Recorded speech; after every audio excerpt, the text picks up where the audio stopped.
I'm Nicola Longford, the museum's Executive Director, and I'm pleased to announce the launch of the American Sign Language audio guide of our permanent exhibit, John F. Kennedy and the Memory of a Nation. Part of the museum's mission is to make every visitor's experience a personal one, and we are thrilled to be able to offer our deaf and hard of hearing guests this dynamic enhancement to the exhibit.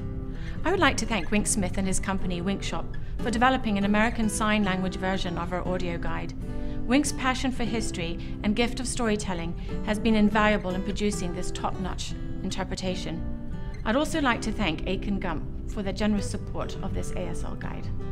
Now join me as our deaf and hard of hearing guests share their experiences with this ASL guide. Honestly, when I received the invitation to come, I wasn't exactly sure how this program would work.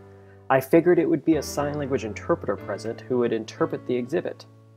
I was stunned that it was actually a sign language presentation loaded onto an iPad, that I could carry around the exhibit, and I can't help but smile about this whole experience.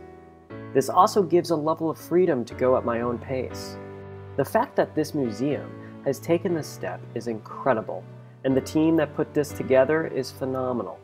I hope the deaf and hard of hearing community does come out and experience the museum the same way I just did. I really enjoyed this. At first, I was skeptical about what the translation would look like. Once I started the tour, I was pleasantly surprised with how it turned out. I was very impressed by the translation itself, as well as the quality and articulation of all the signers. Even the video quality was impressive. I think it's a great product.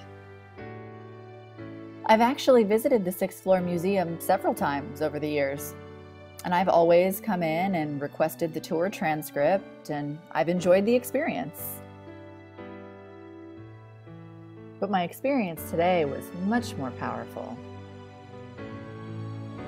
Working my way through the tour this time, I actually felt all of the confusion and fear, the anger and frustration. So yes, I've been here before, but today was a completely new experience.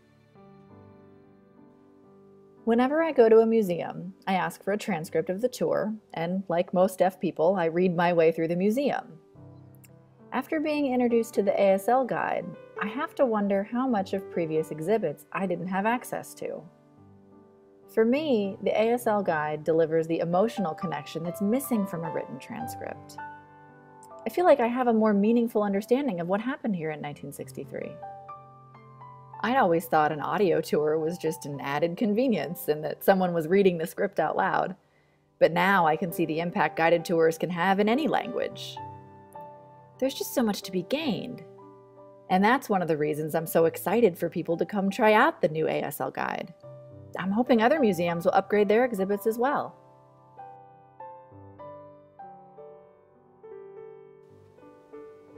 About 10 years ago, I brought my friends from Europe to this museum. I've also been here with a group of deaf friends, and each time I wanted to fully experience and comprehend the exhibit's information, not through a script, but rather American Sign Language. Now that this is a reality, I believe the deaf community will come out in droves, and this site will be a popular one for the deaf and hard of hearing. Everyone has their own communication preferences, so the experience will vary from person to person. But I have a feeling the deaf community will really appreciate the new ASL guide. I mean, the ASL translation is just beautiful, so well done. It really draws you into the story. The accessibility offered by this tour should draw a greater number of deaf visitors to the museum. And I hope other museums will start to bring accessibility to their exhibits.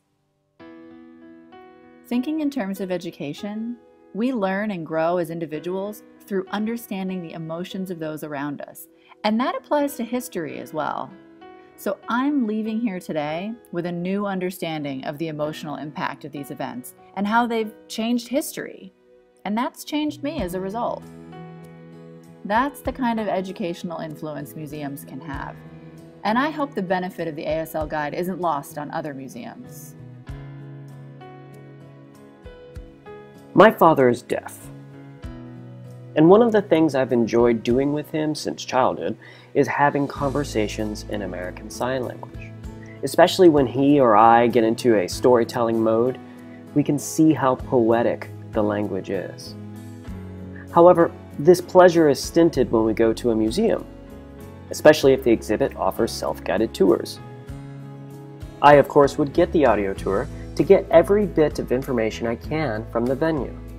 But my father is either offered no accommodations or is left to read the transcript of what I am listening to.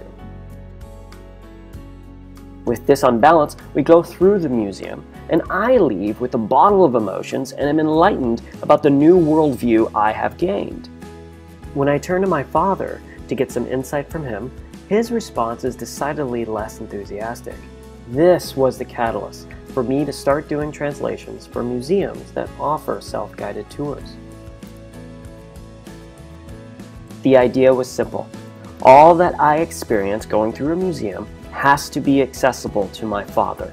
That's what got me involved with the Sixth Floor Museum, to translate their tour with other deaf individuals with my father as the motivation. I just wanted my father and I to go through this exhibit with him receiving the information in American Sign Language via this ASL guide and giving me the ability to choose between the audio or ASL guide.